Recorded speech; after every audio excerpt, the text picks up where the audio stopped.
उसको जो है उसकी रक्षा करे सरकार। आपका क्या मानना है इस पूरे विवाद पर? जब से ये समाचार मैंने सुना है मैं विचलित हूं, व्यथित हूं और बहुत दुखी हूं। यह आरोप लगाया किसने?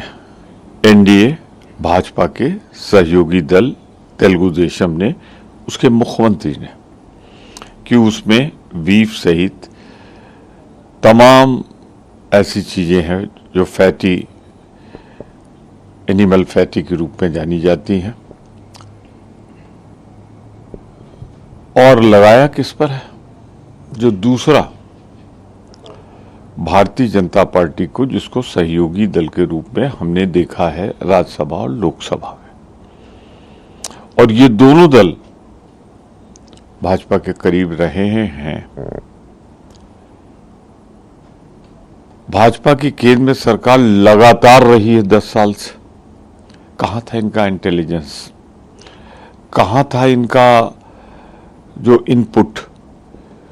सनातन धर्म की बात करने वालों ने जो पाप किया है, लापरवाही से या जानबूझकर, अक्षम्य अपराध की श्रेणी में आता है।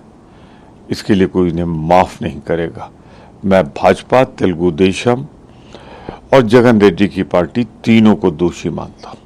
लेकिन जो राहुल गांधी ने सवाल उठाया है धर्म स्थलों की पवित्रता की रक्षा सरकारें करें, आप लोगों ने अयोध्या पे सवाल उठाया जब छत से वहां पानी टपका, अब यहाँ प्रसाद में मिलावट की बात है। आखिर इस तरह के खुलासे दिन प्रतिदिन क्यों सामने आते हैं? देखिए, भाजपा का महल झूठ की नींव पे बना हुआ है। ये सनातन धर्म मानने वाले सिर्फ मंदिर में ही क्यों, क्या ये घी समाज में, बाजार में नहीं जा रहा है? और जो नहीं भी मंदिर गए हैं या दूसरे मंदिरों में गए हैं, वहां के लोग इसका सेवन नहीं कर रहे हैं। अगर कर रहे हैं, जांच में, अभी तक की जांच में जो रिपोर्ट आई है उसमें तो यही साबित हुआ है। और अगर ये साबित हुआ है तो मैं भाजपा को कहना चाहता हूं, अक्षम्य अपराध, अक्षम्य अपराध आपकी शासन सत्ता की केंद्र के नीचे हो रहा है। इसी बीच आज प्रधानमंत्री 3 दिवसीय मीटिंग होगी। क्वाड में भारत, अमेरिका, जापान और ऑस्ट्रेलिया शामिल है और इंडो पैसिफिक रीजन में सुरक्षा, शांति और प्रगति के लिए क्वाड को महत्वपूर्ण माना जाता है। मेरी शुभकामनाएं। देश के प्रधानमंत्री गए हैं, पर एक नेक सलाह भी। भारत की विदेश नीति हमेशा ये रही है कि हम किसी के राजनीतिक मामलों में हस्तक्षेप नहीं करते, विशेष रूप से चुनाव में।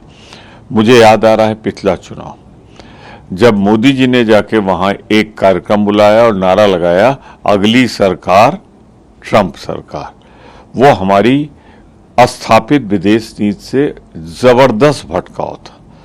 मैं उन्हें आग्रह करना चाहता हूं कि ये गलती इस बार न दोहराइएगा, क्योंकि ट्रंप भी लड़ रहे हैं और दूसरी पार्टी की भी, कमला हैरिस जी, भारतीय मूल की है। और भारत की विदेश नीति दूसरों के चुनाव में हस्तक्षेप न करने की रही। पिछली बार आपने जो किया था उससे हम शर्मिंदा हुए थे। उड़ीसा की घटना को आप अक्षम्य अपराध है ये, इसे माफ नहीं किया जा सकता।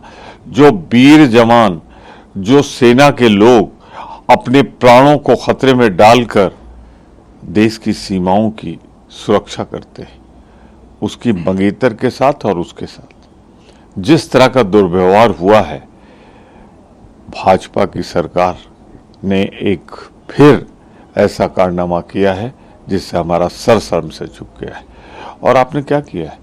कुछ लोगों को सस्पेंड करके तीसरी कर दी। अरे इनके खिलाफ मुकदमा कायम होना चाहिए, उसी थाने में कायम होना चाहिए जो हरकत, जो वो कह रही है महिला कि उसके साथ सेक्सुअल असॉल्ट हुआ, छेड़छाड़ हुई, जिन शब्दों में वो कह रही हैं, मैं तो समझता हूं इस पर मुकदमा लिख के इन पुलिस वालों के खिलाफ कार्रवाई होनी चाहिए और भाजपा राष्ट्रीय स्तर पर माफी मांगे सैनिक की मंगेतर के साथ जो हुआ है।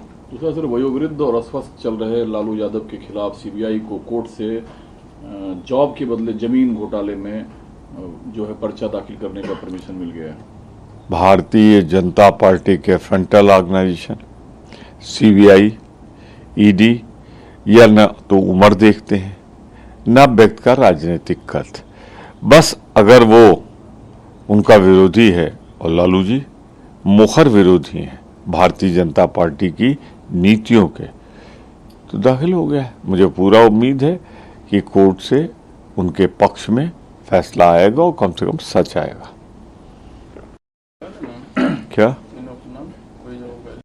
राहुल गांधी के बयान को लेकर लगातार प्रतिक्रियाएं आ रही है। रवनीत बिट्टू ने कहा कि सिखों के खिलाफ कांग्रेस की मानसिकता है। इंदिरा जी का जिक्र किया, राहुल जी का जिक्र किया और उसी क्रम को याद दिलाते हुए कहा कि आज भी राहुल गांधी अपने दादी और पिता की तरह सिखों का नरसंहार करना चाहते हैं। जब मैं देखता हूं बिट्टू की सूरत तो मुझे जयचंद की सूरत से मिलती जुलती नजर आती है और उसने अपने जयचंदी बयान से कीमत अदा की है विश्वासघात की।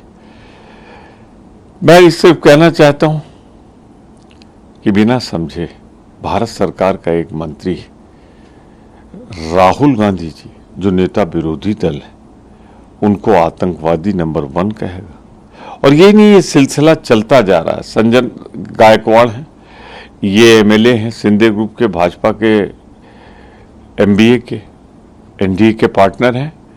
वो तो कह रहे हैं जो जीप काटेगा उसे 11 लाख देंगे।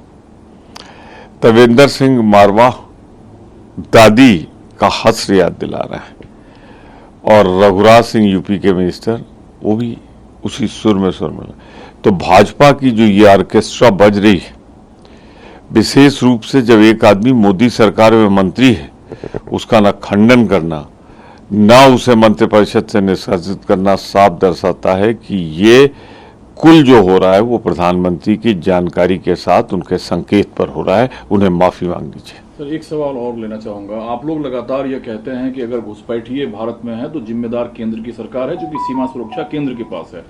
झारखंड में गृहमंत्री अमित शाह ने कहा कि कांग्रेस हो, झामुमो हो, हेमंत सोरेन की पार्टी, ये उन मतदाताओं के लिए कुछ बोलना नहीं चाहती है, चूंकि ये उनके मतदाता हैं। लेकिन जो घुसपैठिए हैं वो झारखंड में जो आदिवासी समुदाय है उससे उसके बनिस्बत बहुसंख्यक हो गए हैं, उनके अधिकार छीने जा रहे हैं और कांग्रेस पोषण कर रही है। मैं नहीं जानता अमित शाह जी भारत सरकार के गृह मंत्री उनको क्या हो गया है। अगर ये घुसपैठी हैं तो इस्तीफा दीजिए। आपकी सरकार है, आप गृह मंत्री हैं, कैसे ही सीमाओं का उल्लंघन करके इधर चले आए। अंतरराष्ट्रीय सीमा पर चौकसी करना, उसको सुरक्षित रखना भारत सरकार का काम है। अगर इतनी बड़ी तादाद में घुसपैठिए आए हैं तो भाजपा जिम्मेदार है। एबीपी गंगा, खबर आपकी, जुबान आपकी।